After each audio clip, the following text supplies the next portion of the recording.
All right, hey everybody, Kevin here with Abrams Realty. I'm going to be doing a pre-listing inspection for one of my clients today. She wants to sell her house, and as we get ready to put it on the market, I wanted to go through and check and make sure that all the major systems are working properly, and also to check for any kind of structural concerns or safety concerns that might come up later on. So what we're doing here is basically looking for any areas that we need to address now, rather than having a home inspector with a buyer come in and find things wrong and then ask us for repairs at that time. So purpose of that, try to save some money, do it this way. And I don't charge when I do pre-listing inspections. So come on inside, let's go see what we can find. Okay, so first we're going to be checking the outside of the house. The roof, for instance, we're going to be taking a look at that. The roof here, I've been told, was put on in 2023, and taking a look at it, I would agree with that. It looks like it's fairly new, so great condition. We're also going to be looking at things like gutters. Down here, damaged gutter. Not really doing much. Looks like a car probably hit it. It's right here in the driveway. At the same time, the gutter downspout does not extend 6 feet away from the property. This one goes on to basically like a brick pad as part of the driveway, so not a big deal. But if it was, let's say, going out into the backyard, you want to just get that water as far away from the foundation as possible. All right, so we're going to be checking the outside, the siding, any kind of wood trim, checking for moisture damage, or particularly the door frame. That we also want to check the hose bibs, make sure they're not leaking. I do see some water in here on the inside of the actual spout. It's turned off completely. So there's a slow leak at the hose bib, so I'll let my client know. Also, the drip on the outside, take a look in here, inside. Yeah, all right. Just lint coming out. All right, watch out, pups. Okay, so on the deck, outside of the house here as well. All right, so we're looking at the electrical meter. I want to make sure it's secured. Do have a little bit of damage here to the siding. It's actually just a little trim piece, so not terribly concerned. Home inspector might call that out, but it doesn't produce much. It's more decorative than anything right now. We have the HVAC system. This is we're going to be testing the temperatures for that later, but we're also looking for down here. Hope I can get a picture of it and what size. So I'm going to be checking that right now. You can see the insulated. That's great. Looks like a really nice unit. Okay, so right now we're going to be testing the heating. So we're going to set this to 75 degrees and let that run for a little bit and make sure that the heat side of the heat pump is operating as it should.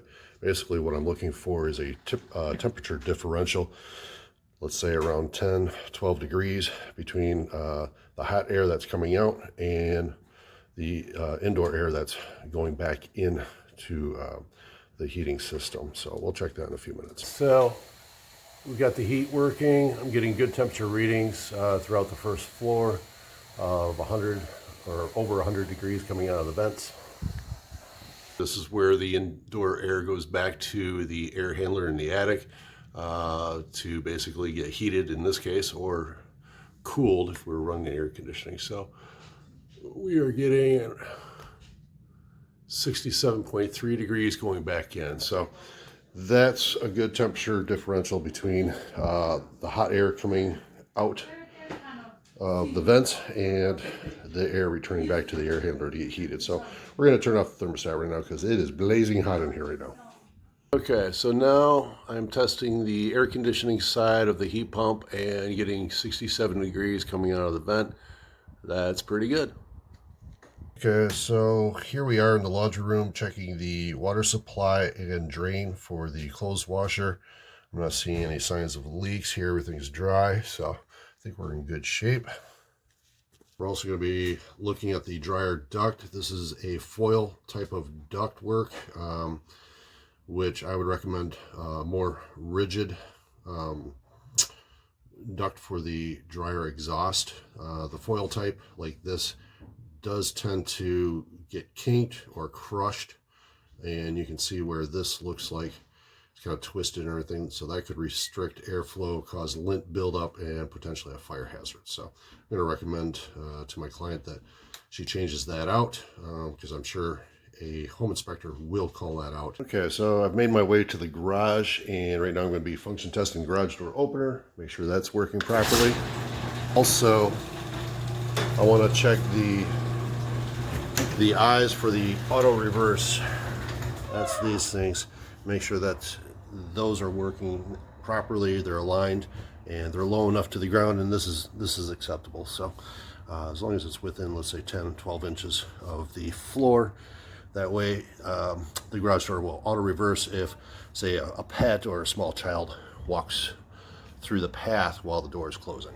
All right, so next I'm going to be taking a look at the water heater. I want to find out the age of it. A lot of times on the information plate it might have the date, however I don't think we're going to find that on this one. Well, the date will be on the water heater, but a lot of manufacturers will use a code in the serial number. So this one, 1245A, so on and so forth. They'll sometimes use a letter to represent the year, but I always tell homeowners the best way to find out, at least get a pretty good idea of what year this the water heater is, if it doesn't say it exactly on the information plate, is check the TPR valve.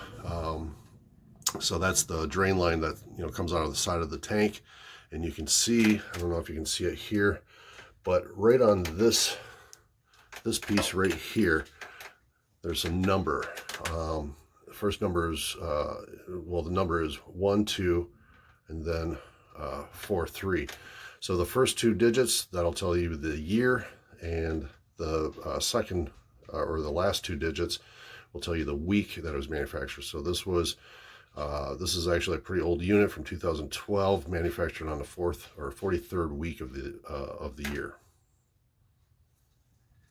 And I'm looking at all the water supply lines here. This appears with so many supply lines. I'm wondering if this is actually a hydronic system for heating. Everything looks pretty good. You could potentially, I suppose, insulate these lines, maybe the hot water line right there. You could put some insulation around that, just for better efficiency. All right, so this is the power supply line to the water heater. You can see it's not secured at the wall, so I'm gonna have my seller get that better secured. All right, so since this is a pre-listing inspection, I've just asked my client if everything is working in the kitchen, the appliances I should say.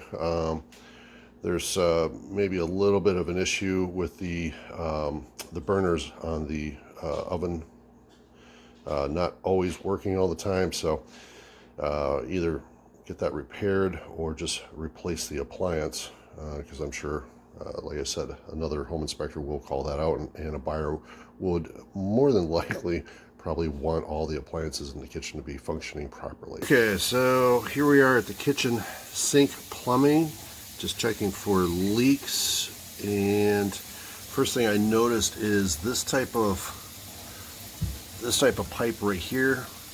It's a corrugated drain line. That I would call that out as a home inspector, because all those little ridges in there do trap particles, and this type of plumbing is more susceptible to causing backups and blockages. So just recommend putting just a straight pipe in there before we put the home on the market. Okay, so trying to test the temperature of the water here. It's getting up there now.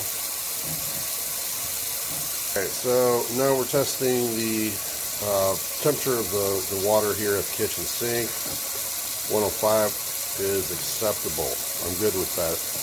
If we start getting too hot, then it becomes a safety concern with possible scalding, particularly with children. So 107, yeah, I'm good with that. All right, so next I'm going to be checking the electrical panel. So I'm actually going to remove the cover here to check the wiring behind. Make sure we don't have any double tapped breakers and bundled neutral wires and other different sort of things. So looks pretty good. Don't have any double tapped breakers. Neutral wires on the neutral bus bar are all in their own slots. Everything's looking good. Wiring's all secured in the actual electrical box and secured properly, so good shape. Awesome. Okay, so we're back in the kitchen and I am checking the outlets, particularly around the kitchen sink. They should have what's called ground fault in the outlet that's within 6 feet of a water source. So we're going to see if these trip.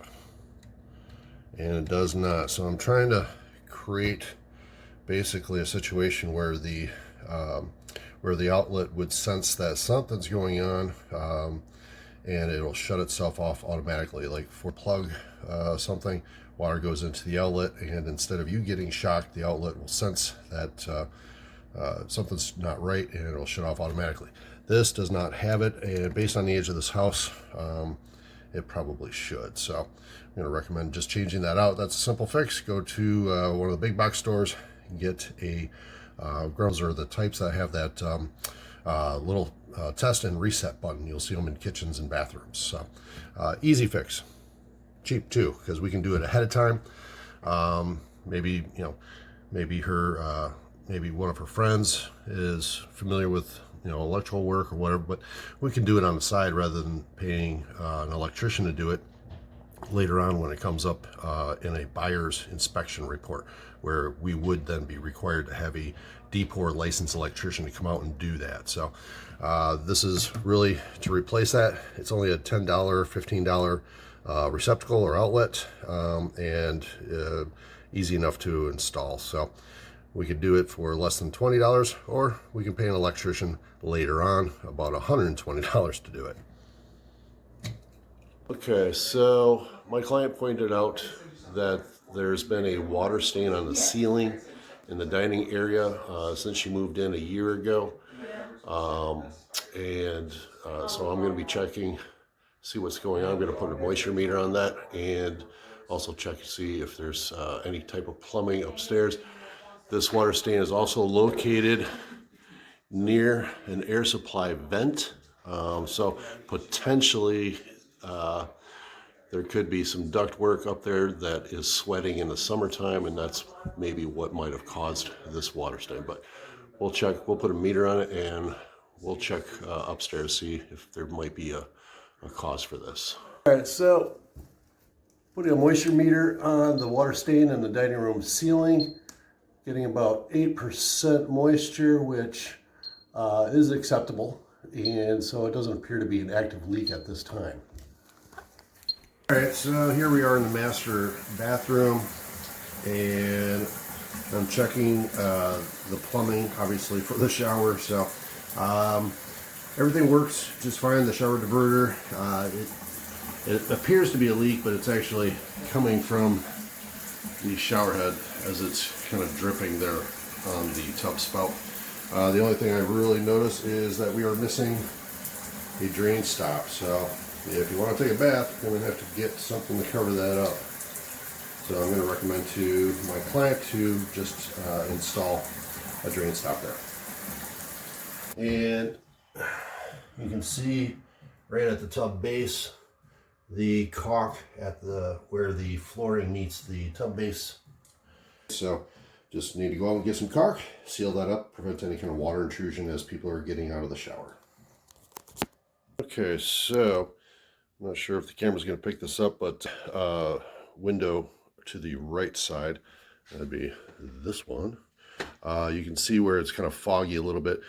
Failed window seal, basically what that means is this is a thermal pane window. It has 2 or more pieces of glass, and in between that glass is argon gas, which acts like insulation. So the windows are more energy efficient. Over time, though, the seals will deteriorate, and you can kind of see down there. This is a seal that's starting to crack as the argon gas escapes. Moist air gets in. When that dries, it leaves behind mineral deposits, and so windows start to fog up. It's still going to act as a window should. It's going to keep out the wind, the rain, the bugs, all the rest of it. It's just not as energy efficient as it once was. So if it's just like 1 or 2 windows, yeah, my client could possibly just replace those. If it's all of them, that can get kind of costly. So I will be advising her to be prepared, potential buyer, to ask for these windows to potentially be repaired or replaced. Okay, so here we are in the upstairs hall bathroom. You can see where the paint is starting to peel on the ceiling a little bit. That's just caused by basically hot, moist air from taking showers in here. However, I'm going to advise my client that we get that repainted, make it look nice, because I think people coming through to take a look at the house will see that. They might, they might think something is going on that's like a potential leak from the attic or something. So plus it'll just look better once we fix it. And so just one of the things that we can do to bring or add value to the home before we list it. Okay, so another easy and inexpensive fix to do on our own. The outlet in the upstairs bathroom, it's loose at the wall. So simple fix is just take off the plate. There should be two screws behind it where we can secure it better and put the cover back on. So a 5-minute fix that's free. Could potentially cost us quite a bit of money to have an electrician come out and do it again when a buyer asks for that repair. So just going to save my client some money, get that tightened up here for her. Okay, so as you can see, I've taken the cover plate off, and these are the 2 screws that are going to secure this a little better to the wall so it doesn't move around like that. Done in 2 minutes, and doesn't cost my client a penny. Air handler for the HVAC system. So there's no standing water in it, anything like that. We're gonna take a look at the lines, all the rest of it. Just make sure that the ducts are all sealed as well here. As far as the roof structure, we're gonna be sure that we don't see any water stains, and if we do, we put a moisture meter on it and make sure it's not an active leak, or at least try to determine if it is or not. We're also gonna be looking for any kind of gaps, like where you can see some light, but you can see the light through there. So that is right at the edge. There we go. So right at a potential entry. So squirrels, rats, mice, whatever, they'll sometimes like to come into attics because it's nice and warm and safe, and they'll make nests in the insulation. They'll chew through ductwork. They can just cause some problems. So we're going to be looking at the roof structure, and so far I'm seeing some old is fairly new, so I'll still put a moisture meter on it just to determine, make sure they're not active a couple days ago, so might be able to determine that. Looking at roof penetration, that is a drain waste vent stack right there. I'm not seeing any light coming through, so it looks like that's sealed properly. We got a ridge vent here, and that all looks pretty good as well. So insulation, pretty decent. I'd probably move some of this back there. I don't know if you can see it. That duct right there is for the bathroom exhaust vent routed to the exterior of the house, and not just simply blowing it. People just install them in their bathrooms, let it blow into the attic where moisture can collect. So good deal with that as well. Structurally, everything looks pretty good, and that's about it, I think. Here, going to come around to check a shut-off switch right here.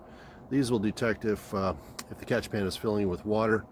Do have a condensate joint to the exterior of the house. Not have a drain line for the catch pan, but again, it has the this is any water buildup in the catch pan, so it doesn't overflow. So we're good. We are good. Ductwork looks like it's all sealed properly. Nice. All right, and it looks like it's a fairly new unit as well. All right, and that's it. Okay, so finally in the attic, we've got a couple of actually about 3 rafter boards that are bowing.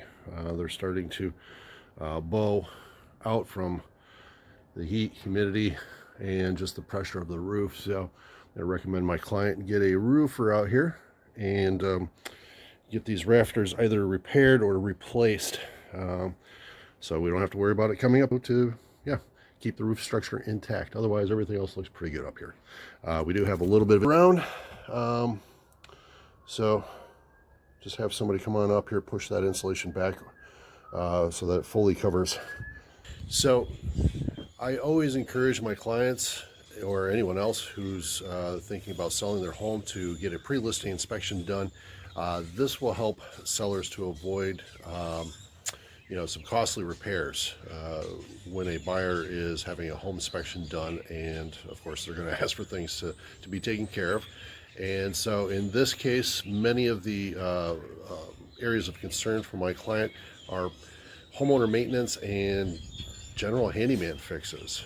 So with this pre-listing inspection, I've been able to help my clients save hundreds, maybe even thousands of dollars with preemptively getting these things taken care of before putting the house on the market. So if you list with me, you get a free pre-listing inspection. We can avoid a lot of trouble down the road, and it just makes the whole process and transaction a lot easier for everyone involved, sellers and buyers. All right, so I hope this helped, and if you have any questions, any comments, please leave them, drop them in the comments down below. All right, have a great day. Okay, so there you have it.